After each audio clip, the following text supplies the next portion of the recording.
শাকিব খান চাইলে তো বছরে 20টা ছবি করতে পারে, করছে না কেন? সেটা অ্যান্সার করেন। ব্যাপারটা হচ্ছে যে কারোর জায়গা কেউ দখল করে রাখতে পারে না, যার যার জায়গা তার তার তৈরি করে নিতে হয়। আর দেশের বাইরের নায়িকাদের ব্যাপার হচ্ছে যে একটু ডিফারেন্ট টেস্ট যাচ্ছে, এই জন্য হয়তো বা করছে। এটা তো আমি কীভাবে বলবো, শাকিবই জানে। কিন্তু মিষ্টি জানাতে নিয়ে তো শাকিব অনেকগুলো সিনেমার ঘোষণা দিয়েছে, সেটা শাকিব জানে। এই একটা টপিকস, বিয়ের টপিকস, বিয়ে বাদে আর কি টপিকস আছে সেটা বলেন। আপনার এই যে ক্রাশ, আপনাদের ক্রাশ যদি বিয়ে করে ফেলি তাহলে তার ক্রাশ থাকবো না, এই জন্য করছি না। সালমান খানকে ফলো করছি। মোটা সজল ভাইয়ের নাটক হলে আমি দেখতাম। সো প্রবলেম হইতেছে সজল ভাইয়ের সঙ্গে, তারপরে ও মানে আমি যখন মিডিয়াতে আসি একটা সিনেমাও করেছি, তারপরে ওর সাথে আমি একটা টেলিফিল্ম করেছিলাম। বাট এখনও যদি ও আমার সামনে আসে, আমার না মানে কেমন যেন লজ্জা লাগে ওর দিকে তাকায় কথা বলতে। এখনো পর্যন্ত খুব ভালো থাকছি আসলে। দেশে আসছি 10 দিন, মানে এসেই একের পর এক কাজ। এই তো কাজে থাকলে তো অবশ্যই ভালো থাকা হয়। আমি ঈদের আগের দিন চলে যাব, কই যাবো বলবো না। মানে এক দুবাই বলতে বলতে আসলে মানে কি বলার, আমার তো ওই যে দুবাইয়ের গোল্ডেন ভিসা হচ্ছে, তো হয়তো বা ওরা আমাকে এই জন্যই দুবাইয়ের ব্র্যান্ড অ্যাম্বাসেডার করে কিনা কয়দিন পরে ভাবতেছি। বাজার থেকেই করা, দুবাই থেকেই করা হয়েছে। গিফট কিনি নাই, সেটা জানি না ভাই, তোমার টাকাটাকে করো কেন আমি জানি না। গিফট যে এই যে যেমন এটাও পরে আসছে, এটাও আজকে নিও, মানে এটাও গিফট। 50 লাখ না, এটা 50 লাখের জামা কেন হবে সেটা জানি না। মানে গিফট পেয়েছি অনেকজনের, কতজনের হতে পারে 10-12 জন এসে দিয়ে যায়, কেন নিয়ে আসবো? আমি সারা জীবন 12 মাসে আমি গিফটের উপরে থাকি। আগে আব্বু আম্মুর গিফটের উপরে থাকতাম, এখনও তাদের গিফটের উপরে থাকি, ফ্যামিলির থাকি, ফ্রেন্ডের থাকি, এখন তো সবার। মিষ্টি জান্নাত কাকে গিফট দেয়? আমি আমার বাবা মাকে স্পেশালি গিফট দিই, আর কাউকে দিই না। ফিল্ম হচ্ছে ওয়েব ফিল্ম আছে একটা, অলরেডি শেষ হয়ে গেল, কুরবানিতে রিলিজ হবে। কুরবানিতে আরেকটা সিনেমা প্রিপারেশন হচ্ছে, ওটা কুরবানিতে রিলিজ করব। নাম বলা যাবে না, ওটার জন্য আমরা একটা প্রেস মিট নাম বলা যাবে না, বলা নিষেধ টোটালি, মানে ইভেন পিকচার দেওয়া নিষেধ। মানে এটা প্রোডাকশন হাউসের স্পেশালিটি, যদিও প্রোডাকশন হাউসটা আমারই, তো এটাই হচ্ছে ব্যাপার। মানে আমি নিষেধ করে দিয়েছি আমাকে। এই একটা টপিকস, বিয়ের টপিকস, বিয়ে বাদে আর কি টপিকস আছে সেটা বলেন। আপনার এই যে ক্রাশ, আপনাদের ক্রাশ যদি বিয়ে করে ফেলি তাহলে তার ক্রাশ থাকবো না, এই জন্য করছি না। সালমান খানকে ফলো করছি, ওর জন্যই আমি ওয়েট করতেছি, সমস্যা নেই। যেমন লাইক সালমান খানকে দেখলে মানে ওটা একটা অন্য ভালো লাগা। যেমন বাংলাদেশেও যখন আমি ছোটো ছিলাম, আমি কখনো টিভি দেখতাম না, আমি খুব পড়াশোনা করতে পছন্দ করতাম। একমাত্র সজল ভাইয়ের নাটক হলে আমি দেখতাম। সো প্রবলেম হইতেছে সজল ভাইয়ের সঙ্গে, তারপরে ও মানে আমি যখন মিডিয়াতে আসি একটা সিনেমাও করেছি, তারপরে ওর সাথে আমি একটা টেলিফিল্ম করেছিলাম।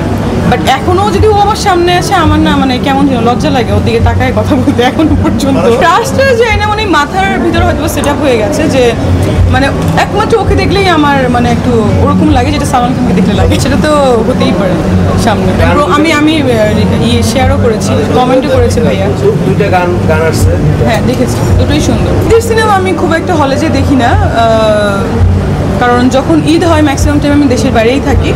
সো ঈদের ওইভাবে দেখা হয় না, আর এত রাশ থাকে, পরে দেখা হয়। হলে দেখে অনেক বছর আগেই দেখেছি, বাট দেশের বাইরের হলে যে দেখা হয় ইউজুয়ালি দেশের মানে হিন্দি ছবি বা ইংলিশ ছবি, বাংলা ছবি থাকলেও দেখা হয়। কিন্তু দেশের ভিতরে আসলে হলের তো আসলে ওইভাবে টিকিট পাওয়া যায় না ঈদের সময়। সো এটা একটা ক্রাইসিস। কোনো অনীহা নাই, মানে আমাদের তো হল প্রবলেম আসলে, মানে টিকিট পাওয়া যায় না, টিকিটের একটা ক্রাইসিস থাকে, এটা একটা ব্যাপার। আর হচ্ছে ঈদের টাইমে মানে আসলে খুব বিজি থাকা হয়, দেশের বাইরে থাকা হয়, সব মিলে হয় না। আর এত করেন না, আমার এত নজর লাগতেছে, মানুষের পিম্পলস উঠে যাচ্ছে বাংলাদেশে আসার পরে। সিরিয়াসলি দেখেন, আমি আর ইন্টারভিউ দিতে চাইতেছি না, চলে না সেটা না। অফকোর্স সিনেমা চলে, আমাদের দেশে আসলে যে মানে হল পরিবেশ যেটা, যেমন সিনেপ্লেক্স বা মাল্টিপ্লেক্স এগুলো নাই। সো মানুষজন তো চায় যে টাকা খরচ করে এসি রুমে দেখতে, এটা হয় না বলেই মানুষ যায় না, এটা হচ্ছে আমার কথা। আমি ধনী না, আমি একদম গরিব। কে বলছে আমি ধনী? বুঝলাম না, আপনারাই ক্রিয়েট করছেন। অনেকেই বলছে যে মিষ্টি আমি ধনী কিনা জানি না, বাট আমি নিজেকে আমি ধনী কিনা সেটা না, বাট আমি নিজেকে একটু এক্সক্লুসিভ রাখার চেষ্টা করি। সেটাকে ধনী যদি বলেন তাহলে ঠিক আছে, লাইক আমার ড্রেস আপ বলেন একটু এক্সক্লুসিভ থাকে, বা চলাফেরা। লাইক অনেক আর্টিস্ট দেখা যায় যে তার সব পার্সোনাল জিনিসই দেখা যায় যে ফেসবুকে শেয়ার করছে বা ইনস্টাতে শেয়ার করছে, বাট আমি কোনো পার্সোনাল জিনিস কিন্তু শেয়ার করি না। লাইক ঘুমাচ্ছি, খাচ্ছি, কি করছি এগুলো করি না। সো আমি চাই যে সেলিব্রিটিদের যে ব্যাপারটা সেটা যেন ধরে রাখতে পারি। কাজ কম করি কিন্তু দেখা যায় যে ওই হাইপটা আছে, এই জন্য হয়তো মানুষ আমাকে ভাবে আমি কোর্স। কি মনে হয় তোমার? না তোমরা কেন ক্যামেরা ধরে আছো? ওয়াই? অনেকে কানে কানে বলতেছে যে ঘড়ির দাম কত? না, এই ঘড়ি দেখানো যাবে না। আমি আর কিছু বলবো না, কি দাম টামের মধ্যে আছে কিচ্ছু বলবো না। আর শাকিব খান চাইলে তো বছরে 20টা ছবি করতে পারে, করছে না কেন? সেটার অ্যান্সার করেন।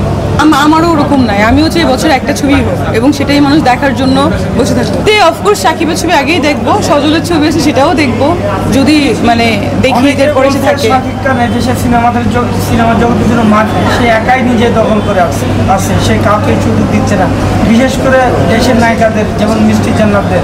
এটা আসলে ঠিক কিনা? বিদেশি নায়িকাদের দাম বেশি দাম। এরকম কিছুই না। ফার্স্ট প্রশ্ন আপনি হচ্ছে দখল করে আছে, সেটা তো আসলে নায়িকাদের জায়গা তো ও দখল করে নাই, নায়কদের জায়গা। সো ব্যাপারটা হচ্ছে যে কারোর জায়গা কেউ দখল করে রাখতে পারে না। ব্যাপারটা হচ্ছে যে কারোর জায়গা কেউ দখল করে রাখতে পারে না, যার যার জায়গা তার তৈরি করে নিতে হয়। আর দেশের বাইরের নায়িকাদের ব্যাপার হচ্ছে যে একটু ডিফারেন্ট টেস্ট যাচ্ছে, এই জন্য হয়তো বা করছে। এটা তো আমি কীভাবে বলবো, সাকিবই জানে। কিন্তু মিষ্টি জানাতকে নিয়ে তো সাকিব অনেকগুলো সিনেমার ঘোষণা দিয়েছে, যে সেটা সাকিব জানে।